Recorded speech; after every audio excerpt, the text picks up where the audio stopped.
Okay, let's begin. So, again, we're going to start with the easy ones here. So, example number 1, a small ball of mass 6.5 times 10 to the minus 6 kilograms, charge of 1.5 times 10 to the minus 10 coulombs, is suspended in air above an electrically charged plate. What field strength is required to suspend this particle in air? There's a lot of information in that, isn't there? Yeah. Right? So let's sort of break it down a little bit. Let's do some reading into it. A small ball of mass, 6.5 times 10 to the minus 6. So that is our M. Our mass is 6.5 times 10 to the minus 6. Right? And units are important too. If you're not sure, you can look at the units. They give you a clue as to what quantity we're talking about here. Charge is 1.5 times 10 to the minus 10. That is our Q.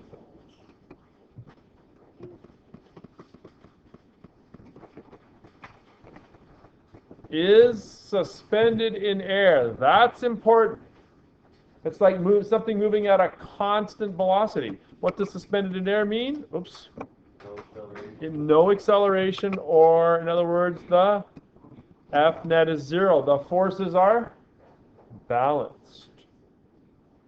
What field strength is required to suspend this particle in air? So we are solving for the E. And we say the net force is 0. Remember, if we're talking about this millikan experiment, we've got weight force down, and we've got electric force up, right? So in this case here, my FE plus my FW are equal to 0, or in other words, they are balanced. Is that making some sense? No? I added what? Oh. What field strength is required to suspend this particle in air? What field strength? We're solving for E. Alrighty, well, we know the mass, and we know that we've got this FE and this FW, and they're balanced. Can we find the FW? Yeah, exactly. So that's step number 1. FW is equal to mg. The mass is 6.5 times 10 to the minus 6 times minus 9.8, right?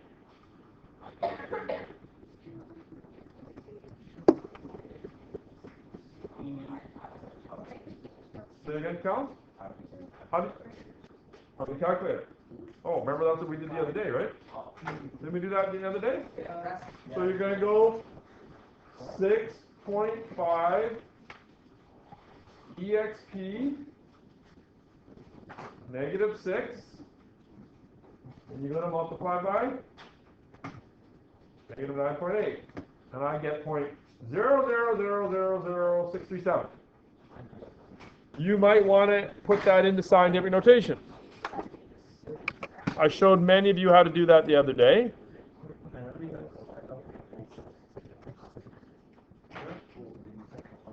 Which is 6.37. You can just count if you want. 1, 2, 3, 4, 5. 6.37 times 10 to the minus 5 newtons. And that would actually be negative, right?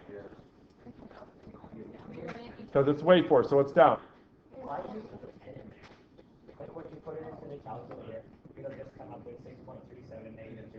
Yeah, but that, depending on what calculator you have, it means times 10 to the power. Why are they? Because the times 10 just moves it up. That's why it's times 10. Times by 100. Times by 1,000.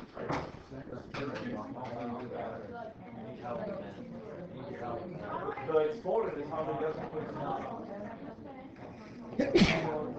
Oh, yes. Yep, that means 6.27. What's the course name? Like, 0. Yeah, like after 7 dwarfs and Connor, could you reach over and click pause on that?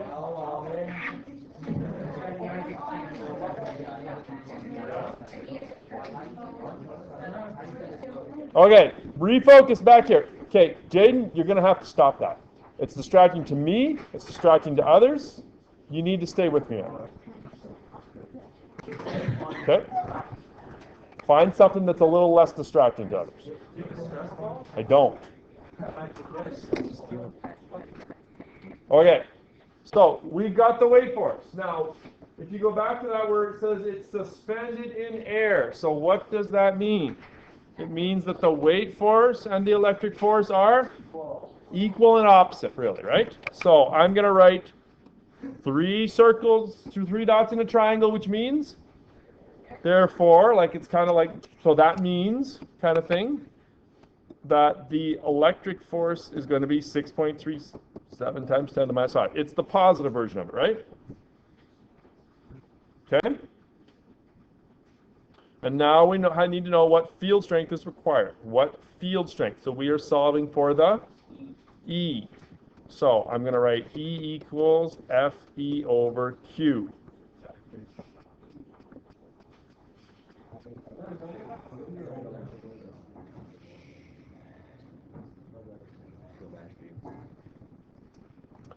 What is the, we don't know the value of E. We know the value of Fe, which is 6.37 times 10 to the minus 5. And our charge is 1.5 times 10 to the minus 10. 10? 10. Okay. So try that on your calculator and tell me what you get. You should get 4.24667, which, when you put in scientific notation, we're going to move the decimal point from there. We're going to go 1, 2, 3, 4, 5. 4.25 times 10 to the 5. Oh, that's what I got in my calculator. Yeah, some calculators might do it automatically. No, just write it down. Absolutely. Yeah. I will take either one of those, but you have to be able to handle both of them. Because the numbers are going to get bigger.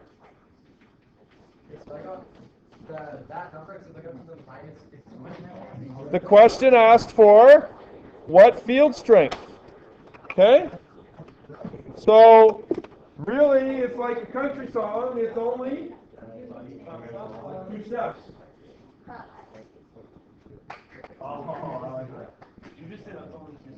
It is only 2 steps.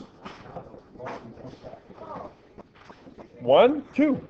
That's all it is. Not really. But it's A, B, C, and D. Oh, fair enough. Okay, let's try another one. This one is virtually the same.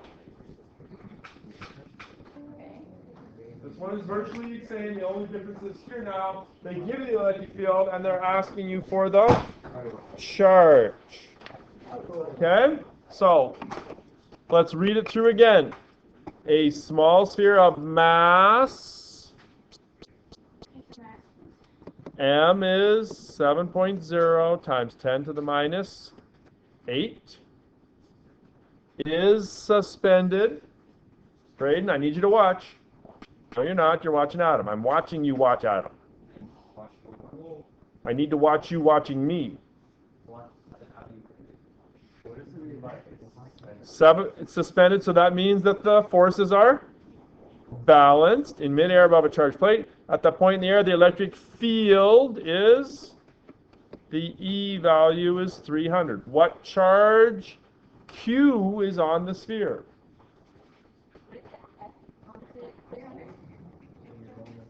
What charge? So let's draw that little diagram again. Weight force, electric force, they are balanced.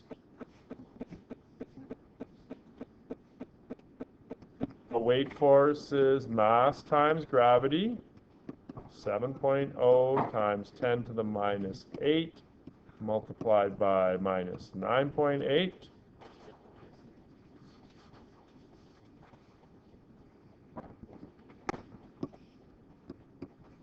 6.86 times 10 to the minus 7.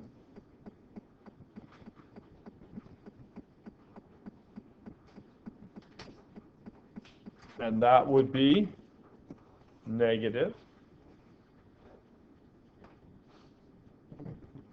because it's down,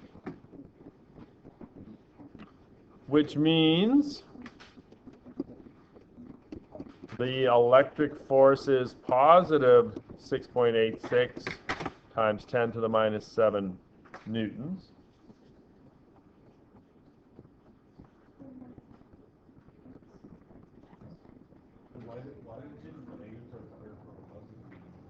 Say again? They're opposites of each other. One is down, one is up. Yes? When you change it to FE to positive, doesn't the exponent? No, that's a really good question, because remember, when it's negative, it means it's like less than 1. Yeah. Right? When it's positive, it's way bigger than 1. So no. The exponent just means the direction, really, that the decimal place moves. Okay? Great question. Yes, don't do that. I never noticed anyone do that before, but I bet you it's because I haven't thought of it, but where someone has changed that. But don't do that. Okay, well, let me finish this and then I'll come back. Okay, so next step is E equals FE over Q.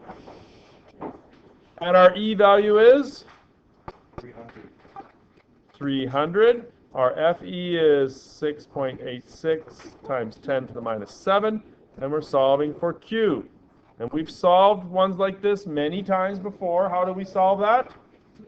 Yeah, the Q and the 300 switch places. Q is the charge.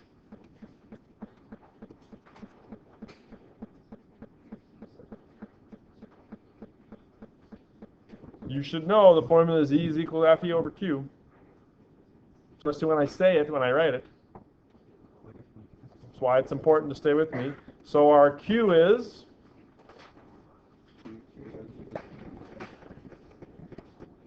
2.29 times 10 to the minus 9 coulombs. Oh yeah, if you got 2.3 or 2.26 or whatever, yeah.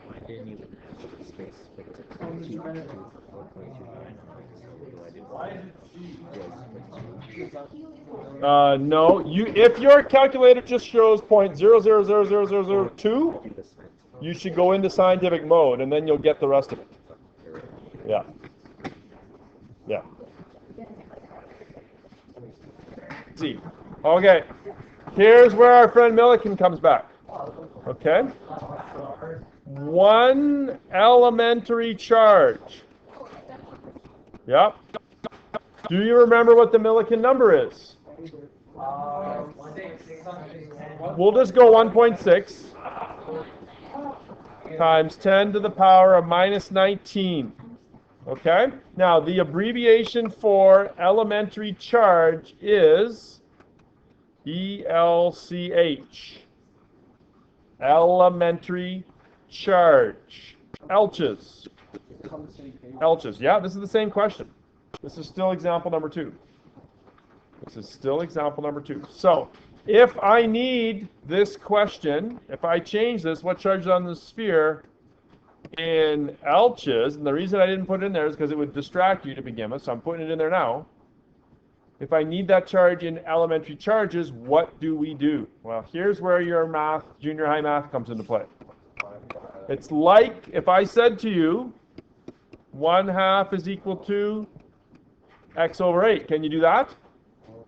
4 over 8.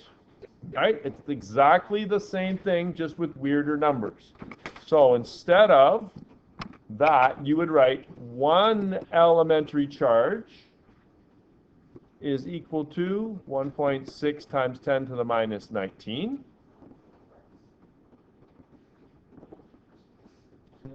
So how many Elches is that over 2.29 times 10 to the minus 9? You are really finding the equivalent fraction is what you're doing.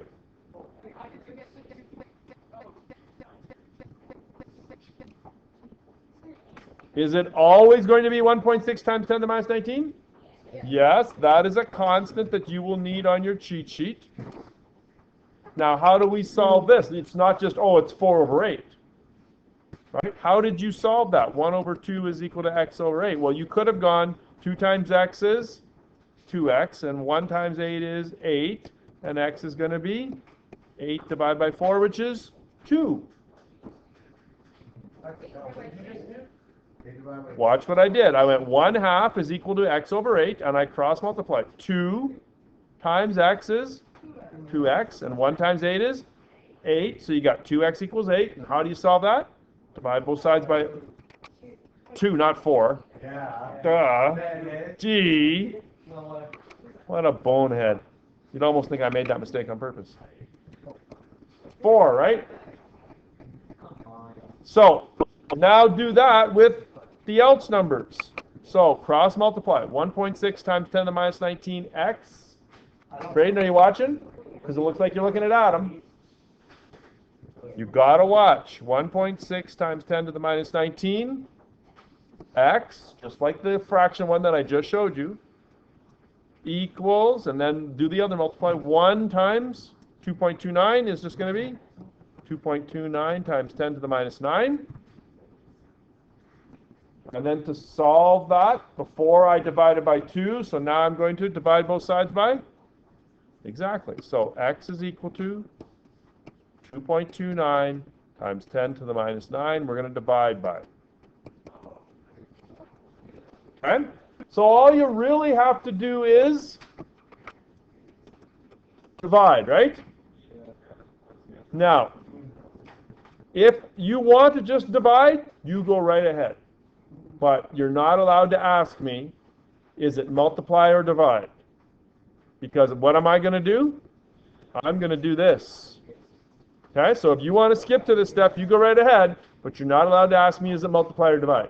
I'm going to go back to this, always. Exactly. Okay? Okay, you're just cross multiplying. If you just say, well, all you got to do is divide, and then all you do is divide, but I know what happens. On the test, people put their hand up and say, I don't know what's multiply or divide, and I'll go, oh, well. Right? If you want a shortcut to, well, I just always divide, go ahead. But I'm warning you, sometimes you multiply. Sometimes, because if you got to go from Elches to coulombs, you multiply. Okay? So you got to make sure you know what you're doing.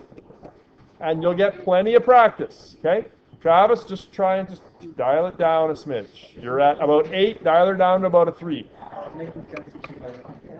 Okay, do that division for me, because I don't have my answer here actually. To the 10th power of 10, I think, right? 1.43 times 10 to the power of 10. Say again?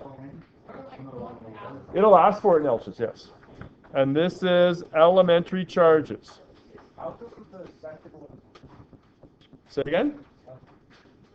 Now, do we know if this is positive or negative? We don't know. We can't tell, right? But you might encounter a situation like this. I realize you're running out of room. Just watch. You don't really need to write this down. Just watch and think. Suppose I've got a electric field set up like this, right? Well, we know that the weight force and the electric force are going to be balanced, right? If the positive are on top, what's going to make the electric force go to the top? Is this charge going to be positive or is it going to be negative? It would have to be negative, would it not? Because it's going to be attracted to the positives. right? And repelled from the negatives. And vice versa. If this was positive down here and negative up here, and these are balanced, well, then the charge has to be positive. How come?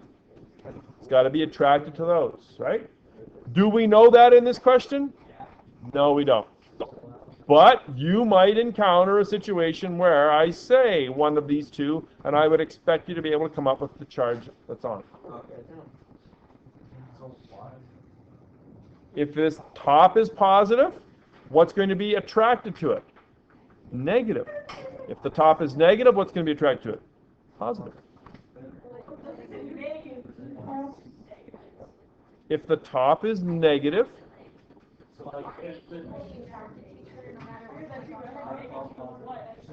the plates are not moving. This thing is moving up and down, right? I'm talking about the charge on this.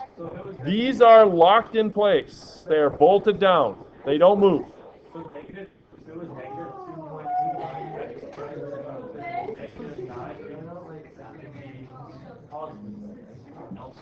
No, you guys are misunderstanding. All I'm saying is this value here, we don't know if this is a positive or a negative charge. The only way to tell is to be told what the plate's arrangement is. Is it positive on top or is it negative on top?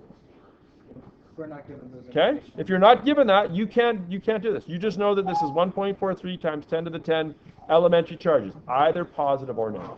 So can you put plus minus plus? Yeah. Pretty sure. Are we good? Are you going to give us practice on this? You need to mentally prepare yourself for this. This is going to be 10 minutes. You've got to stay with me. You can't talk to your neighbor. You can't be throwing things around. You can't go to the bathroom. You can't get a drink. Yeah. Well, what's the end exam? 10 minutes. Well, it's going to take me 10 minutes to do it for you. So, dial it down a little. All right. It says, now what's happening here is, the first two were,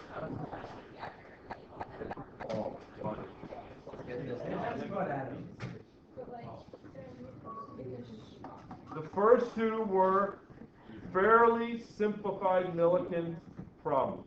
Simplified. Okay?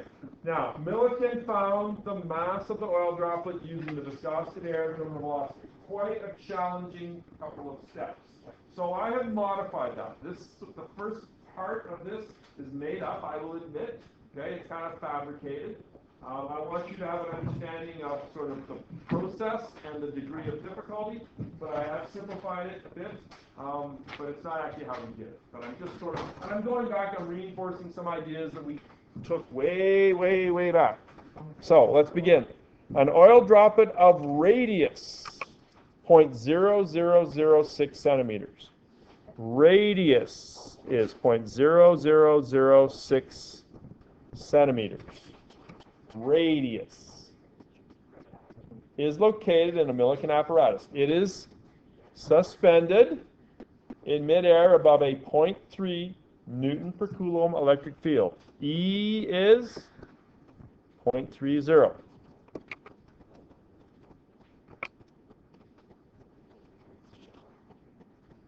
It's a significant figure thing. Don't worry about it. Let it go. Let it go. Don't get hung up on it. It's a significant figure thing. Just let it go. You don't want to know, so you're not letting it go. You're making me dock into it, and it's just going to distract and confuse. Doesn't matter, Kristen. If this is going to move the conversation along, great. Doesn't matter. Doesn't matter. I got to move. The density of oil is 800. Now, you might remember from way back in the first unit, we talked about density. We're going to come back to that. Think of this as exam review. You will notice that the density of oil is given to you in kilograms per meter cubed. So, if you had an entire cubic meter of this, like about the size of that, it would weigh 800 kilograms. Okay? All right. And this value is a constant that we will use in every single question. If you've started a cheat sheet, put it on there right now. Braden, listen to me and only me. Put 800 on your cheat sheet. It is an important constant. Do not ask me on the test what's the density of oil. Your job. Determine the charge of the droplet in coulombs and Elches. Elementary charges. Okay. Step 1. 0.0006 centimeters has to be converted to meters. How do you convert to meters? Divide by 100. Or move the decimal point 2 places to the left. Travis, I need you watching and learning. Okay, so you're going to take 0.0006 and you're going to divide by 100, and you're going to get 6.0 times 10 to the minus 6 meters. All I've done say again? Like if you had 6000000. Yeah, okay, sure.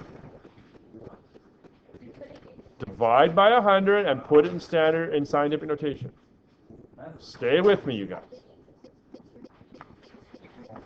I'll come by and I'll explain it, okay? I will.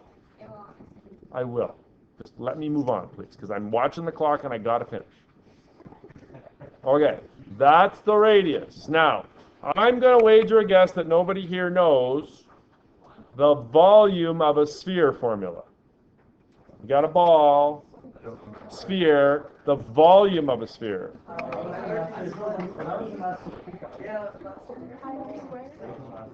Pi r squared is a circle, area of a circle. It's close.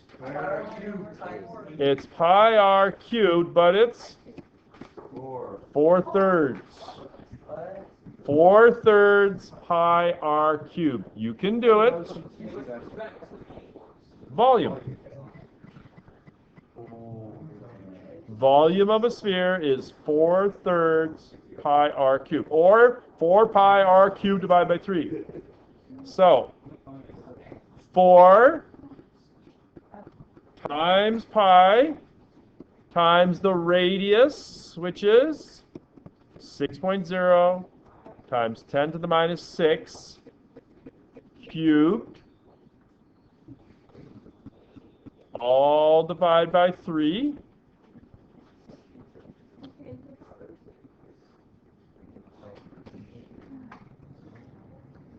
We're a long ways from Kansas, Toto. Go ahead and give it a whirl on your calculator. Tell me what you get. Okay, so the density was mass over volume. The density is given to you as 800. Mass over 9.05 times 10 to the minus 16. And we're going to multiply, and you're going to get 7.24 times 10 to the minus 13. That's in kilograms. That is the mass of this oil droplet. See how small it is? Times 10 to the minus 13. Josh, is your hand up? Well,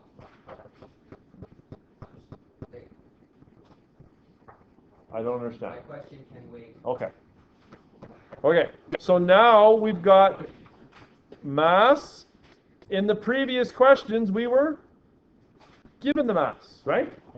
So now it's just like the first two. We need to find the charge of the oil droplet. So now we're going to go FW is equal to mg. We're going to take this new mass value, 7.24 times 10 to the minus 13. And we're going to multiply by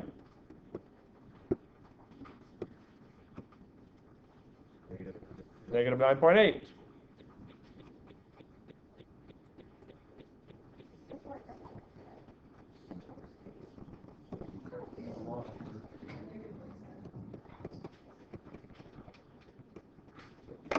You're going to get 7.09 times 10 to the minus 12 newtons.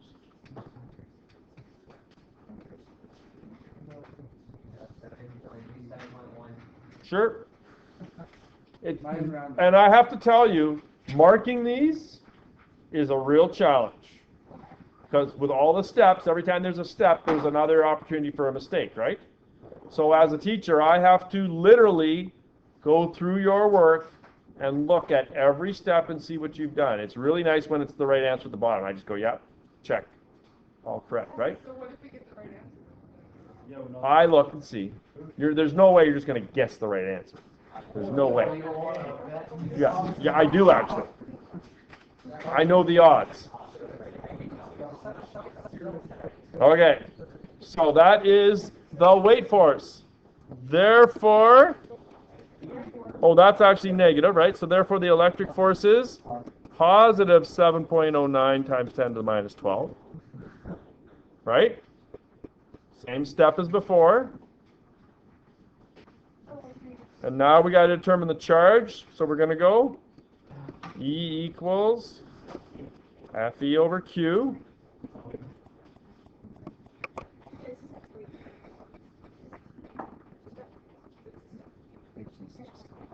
Yeah, it's going on. 0.3 is my E.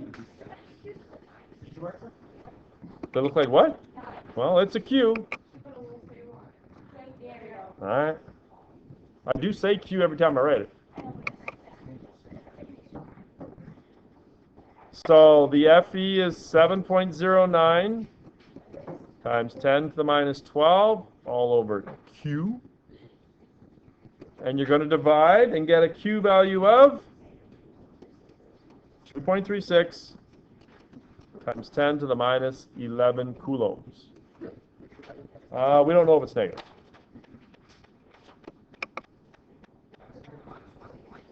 Times 10 to the minus 11. And the last step to get it into Elches, 2.36 times 10 to the minus 11, divide by 1.6 times 10 to the minus 19.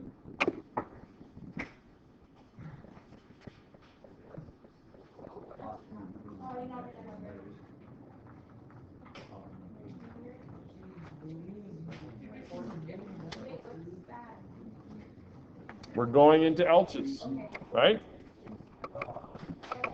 I've lost my calculator. So somebody help me out here. You want a calculator, Mr. Ben? I'll just listen. 1.4?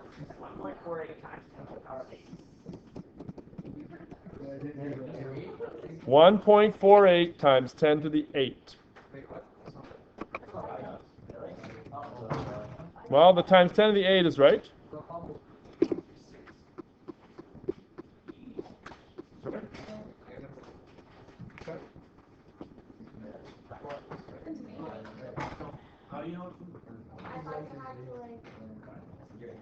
How do you know what? You take the number and you divide by Millikan's number. Or set up that ratio like I showed you, right? Okay, now did I lie about the 7 steps? I did. 1, 2, 3, 4, 5, 6. Well, you know what? I hate to be called a liar, so let me just say that sometimes some jerk likes to do this and make the question so that it says diameter instead of radius. So what do? You take the diameter and you divide by 2, which would be a pretty easy 1 mark, wouldn't it? Which would make it 7. You go back down to the bottom? Yeah.